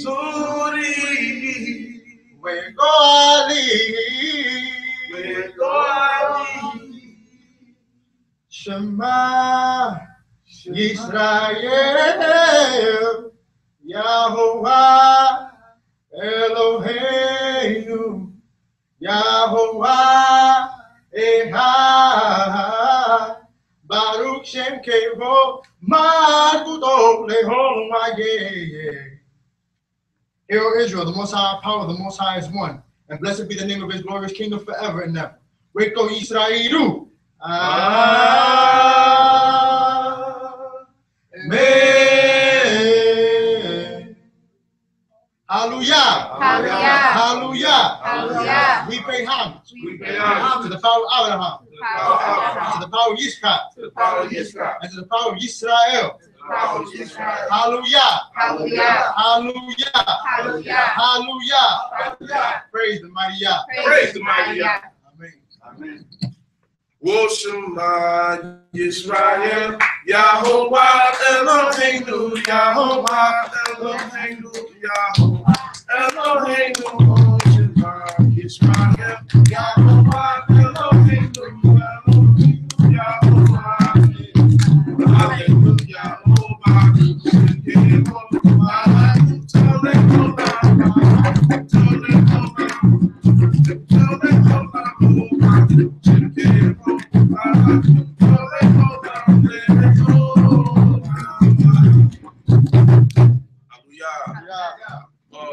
donations are obligations for the nation, and for those who are watching online, please, if you can give a donation, hit the link underneath, and we'll be very appreciative of all the efforts and what we're trying to do and what we're trying to build up.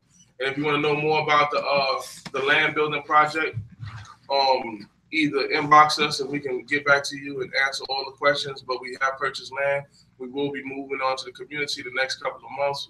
It'll be a transitional stage. We'll, as a congregation, we'll come up with an Exodus program so we can figure out how we can migrate. So this is some of the things that we're trying to put together also, and we're looking to immediately move elders out onto the land. So if you're elder interested in moving into the land, please reach out to us because they will be the first ones that we're trying to station out there. Hallelujah. Hallelujah. And Unity Shabbat is August 5th, and the Six Flag trip is on the 6th. And on the 4th, which is that Friday, early in the morning, we will be going out to the land. So if you want to go check out the land and ride out there with us, be ready early Friday on the 4th, and we'll travel out there and we'll look at the land and walk the land, and you can plan things out in your mind and see how you're going to build and what you want to build. Hallelujah. Hallelujah. Okay, what I think, yes? All right, so we got the kids, and they're going to speak about the Torah portion. Our young children show what they're learning in class. These kids are very, very intelligent. So if you have children and you bring them, you drop them off in the class, and they come back smart. Okay, by raising another hand, or if you guys want to say it collectively, what was the name of this week's portion? Say it together. Balak. And who was Balak? And what happened with him? One person. Raise your hand. He liked the children of Israel, but he hated them at the same time because they were strong. Okay, and what happened after that, Yoshia? What did he decide to do? He went to go get Balak to curse him. Okay, Donnie, what happened after that? Balak blessed the children. Okay, and what happened after that, Mani? Speak up, sweetie. He got his donkey, and then he riding on, and the donkey saw the angel, and the donkey started to get scared. All right, what happened after the donkey saw this angel? Who else? Adiel? Balak hit him once. Okay. And he got him in the snakes. And then? And then he hit him twice. Mm-hmm. And then he set down. Okay, and then? And then he hit him a third time. He hit his leg. Okay, and then what happened after he kept hitting the donkey? Javier? God opened the donkey's mouth. And what did the donkey say? Then hit me 3 times. You hit me 3 times. And just yesterday, when you told me to go, I went. Since you've been the king, you told me to go, and I went. Okay, and? The Most High opened Balak's eyes wide. And he saw the angel, and he got scared. Okay, and what else happened after that? And then he said, we're going to another place. And then Most High told the donkey to bless the children. Balaam, not the donkey. And then? And the angel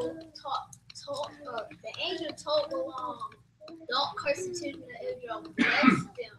You only say the words that the Most High said. Okay, and then? And then he started to bless the children of Israel. And he did it the second time. And then Balak said, "Hey, what are you doing?" And Balak and Balaam, they went somewhere. And Balaam said, he opened his mouth. Moses opened his mouth. And Balak said, "I hired you to curse them, not bless them." Right. And then he said, I had to only say what the Most High said. Okay, what else happened after that? We're going to sum it up. Finish it off, Donnie. And then after he blessed them so many times, what else happened? Okay, let's sum it up. And then the Israelites got confident. And then did what? They started worshiping idols and marrying people. Okay, and what happened after that? And then What's the name of the man that took the Midianite woman? So it's with a Z.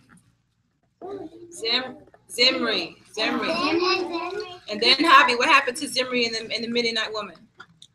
They went in a tent and then they started kissing and stuff. And then what happened after that? and then somebody just stabbed them in their stomach. Right. Who was that somebody? Pinchas. Who was Pinchas? Aaron's son. Great job, guys.